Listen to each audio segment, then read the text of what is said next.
Como a magia poderia afetar os cercos aí durante uma guerra? Eu acho que pensar em como feitiços, itens mágicos e tudo mais poderiam afetar as guerras é algo extremamente interessante. Eu consigo pensar aqui em algumas coisas que podem surpreender vocês e vão fazer vocês pensarem sobre isso também e que podem dar aí em grandes histórias e vão ajudar também vocês a entenderem melhor o que é um cerco. Então acho que vai ser um episódio bem legal. Mas vamos pensar aqui, como eu tinha falado, sobre os cercos e a magia, porque isso eu acho que é algo extremamente interessante pra gente pensar. E a gente vai precisar, na verdade, ir ponderando que, assim como em qualquer tecnologia que apareça, que essa magia seria um tipo de tecnologia de guerra também, ou de defesa e etc, você vai tentar pensar sempre que, bom, se criarem alguma coisa que pode desfazer, né, que pode defender aquele grupo contra algum tipo de ataque, provavelmente vão inventar um tipo de ataque novo e vão inventar um tipo de defesa nova. Então isso é uma coisa que a gente tem que ter em mente quando a gente pensar na própria magia nesse sentido. Mas outras coisas entram em conta também de quão poderosa é a magia ou quão comum é a magia. Porque, por exemplo, eu quis falar de cercos exatamente porque eu já tinha falado disso uma vez, que eu acho muito interessante você pensar que, vamos pegar ali o Dungeons and Dragons, né, que é RPG de mesa, e ali a magia não é tão comum assim. Na verdade, é ao contrário do que muita gente pensa. Os heróis que você joga geralmente tem magia e tal, mas é uma coisa extremamente rara. Na maioria dos cenários, pelo menos. Mas vamos dizer que não fosse, que fosse bem mais comum ali. Na magia de nível 1, já, você poderia ter coisas como Good Berry, que faz você criar frutas que deixam o pessoal satisfeito quando eles comem, tem que criar água, criar alimentos. Então, por exemplo, nessa questão do cerco, imagina, a ideia principal dos cercos era o quê?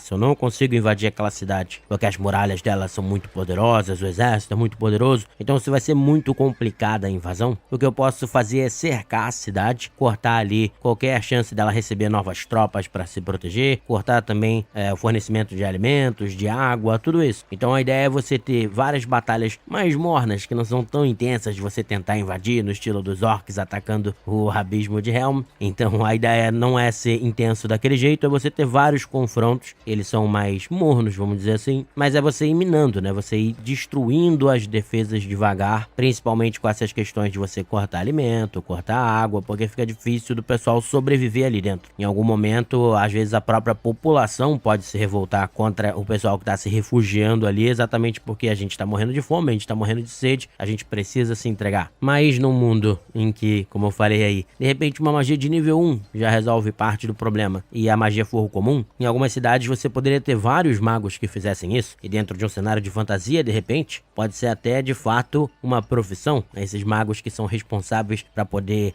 contra-atacar contra os cercos, criar água, criar alimentos, então são patentes, coisas que existem, de repente as pessoas estudam desde cedo justamente para ser esse tipo de mago, então olha a importância que eles podem ter socialmente também falando. Então olha como é interessante você começar a pensar em como um elemento poderia mudar tudo que você pensa às vezes a respeito de cercos, etc. E aí num cenário assim, todas as cidades que tivessem esses magos, basicamente seriam impossíveis de serem invadidas através do cerco, porque elas poderiam resistir ao cerco quase que infinitamente. Mas é claro que, como eu falei, você pode ter a contramedida para isso. Vamos dizer que aí dá uma história legal, né? Vamos dizer que uma determinada sociedade, um determinado povo encontrou um artefato antigo, e esse artefato antigo ele é capaz de criar quase, sabe, como uma bolha que impede que a magia seja usada numa determinada cidade, ou que apenas a magia desse tipo de criação de alimentos, etc, possa ser criada. E é claro que isso é um artefato raríssimo, ancião e etc, mas olha como isso mudaria tudo de novo, porque a partir de agora esse povo poderia se tornar um grande império, porque a partir do momento que os cercos não funcionam tão bem assim, de uma maneira geral as cidades vão ter esses magos e não vão ter tantas defesas contra um cerco, porque é uma coisa que simplesmente não acontece, já que a defesa ali dos magos é a mais eficaz. Mas aí se de repente esse povo com esse artefato impede esse tipo de magia, ele começa a poder fazer esse cerco, e aí todo mundo estaria muito mais vulnerável, e as chances desse povo poder se tornar um império e etc seriam grandes. Então olha como é legal você começar a pensar nessas coisas e nessas relações. E é claro que aí você pode variar, vamos dizer que pelo contrário, não, a magia ainda assim é muito rara, mas vamos dizer que as poucas pessoas que têm essa magia, que é mais ou menos como acontece no Dungeons and Dragons, podem chegar a níveis muito elevados. Isso também mudaria bastante as coisas, porque de repente você pode ter algum tipo de feitiço que simplesmente oblitere, destrua uma parte da muralha de uma cidade, por exemplo. Isso já permitiria que você invadisse com muito mais facilidade. Por outro lado, se você tiver um povo que, não tem magos tão super poderosos assim, mas você tem uma galera capaz de fazer algumas magias interessantes e botar ali nas botas, nas armas dos combatentes. Então vamos dizer que de repente as botas permitem que o pessoal suba pelas paredes de boa, correndo. Então você tem um exército inteiro que é capaz de fazer isso. E agora? As muralhas já não servem para mais nada, o que você pode fazer? E aí isso daria uma grande vantagem a esse exército. Então é legal às vezes pensar até como a magia pode ser diferente entre povos diferentes e isso gerar conflitos e forma de tentar resolver esses conflitos diferentes também. Que aí, sei lá, pode ser que a muralha, de repente uma parte da muralha seja feita de algum material fofo, já que o pessoal tá andando, de repente eles afundam ali, não sei. Aí você teria que pensar como as coisas funcionariam. Você pode ter uma muralha também do estilo da muralha de Guerra dos Tronos, né, que tem aquele negócio que passa matando todo mundo que tá tentando escalar. Então quando os caras estão subindo, pode ter alguma coisa que você joga, óleo quente, enfim, várias coisas que você pode jogar também pra poder impedir essa invasão, caso você saiba que eles podem fazer isso. Então olha que interessante, eu queria fazer esse programa exatamente para colocar essas questões e vocês poderem ver como às vezes a magia poderia mudar completamente o cerco, e como uma coisa boba também, como você ser capaz de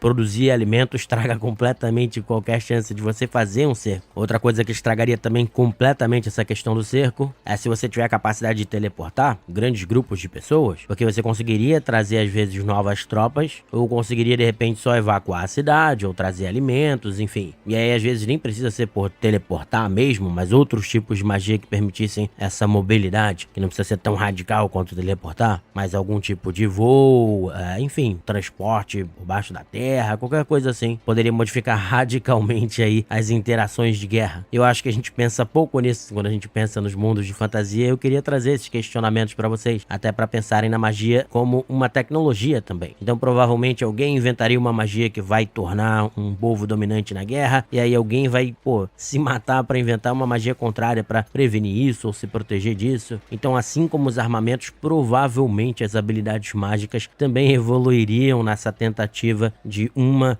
contra-atacar o que a outra pode fazer e etc. Isso é uma coisa que eu vejo ser pouco trabalhada e quis trazer aqui para vocês. E é isso, espero que tenham gostado desse episódio e até o nosso próximo programa.